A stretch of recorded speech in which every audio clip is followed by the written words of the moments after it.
Every single watt of electricity powering your offshore platform, from the massive gas compressors down to the vital life support systems, starts right here. It all begins in this invisible, highly pressurized air gap, right between a spinning rotor and a stationary stator. Seriously, if you don't understand what happens in that gap, well, you don't really understand your power system.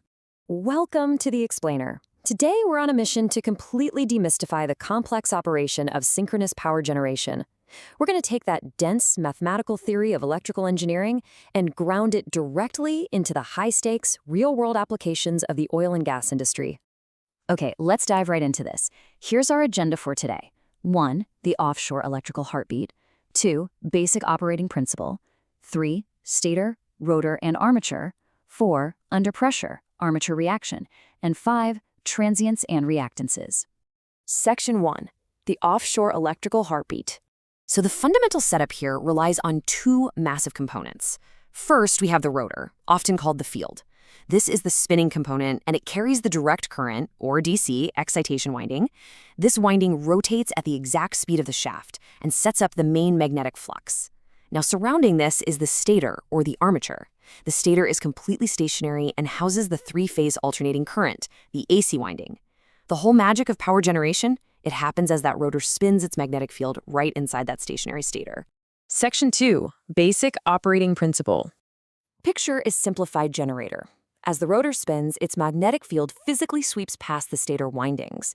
As that field sweeps past each individual winding, a perfect voltage sine wave traces out, just like you'd see on a mini oscilloscope. But what actually dictates the speed of that wave? Well, it all comes down to this absolutely crucial formula. F equals P times N divided by 120.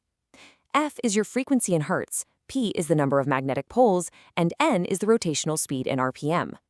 This one elegant piece of math literally governs your platform's entire power grid. Let's actually apply that formula to some real offshore equipment to hit a standard 50 Hz output. If you've got a 4-pole machine, your prime mover has to spin it at exactly 1500 RPM. But watch what happens if you switch to a 2-pole machine, like those driven by high-speed gas turbines for massive power outputs. Because you only have 2 poles, to get that exact same 50 Hz, you have to spin that shaft at a blistering 3000 RPM. So your pole count directly dictates your mechanical speed requirements. It's a direct trade-off. Section 3. Stator, rotor, and armature. I want you to listen to this perfectly crafted description from Alan L. Sheldrake. He writes, the fundamental magnetic action between the stator and rotor is one of tangential pulling. The action is analogous to stretching a spring. And man, this brilliantly illustrates exactly what's happening in that air gap.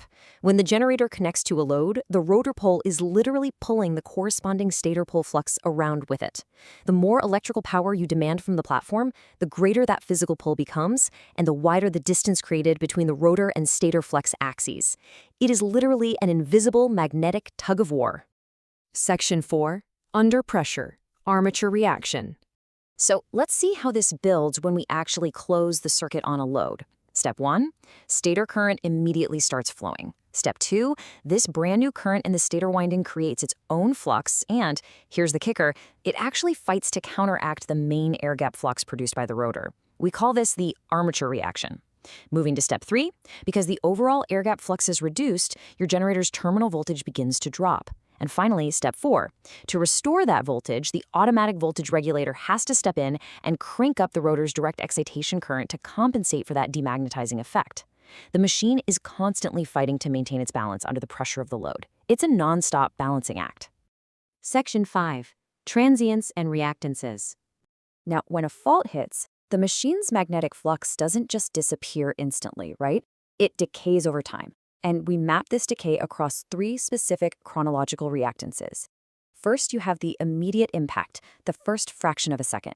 That's governed by these sub-transient reactants, denoted as XD double prime. As the fault continues into the short term, we transition into the transient reactants, or XD prime. Finally, if that fault persists, the machine settles into its long-term, steady-state synchronous reactance, which is simply XD.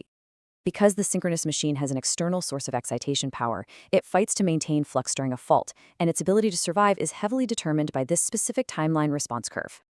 We've seen how perfectly balanced this system has to be, from the rigid math of the frequency formula to that delicate, spring-like tension in the air gap.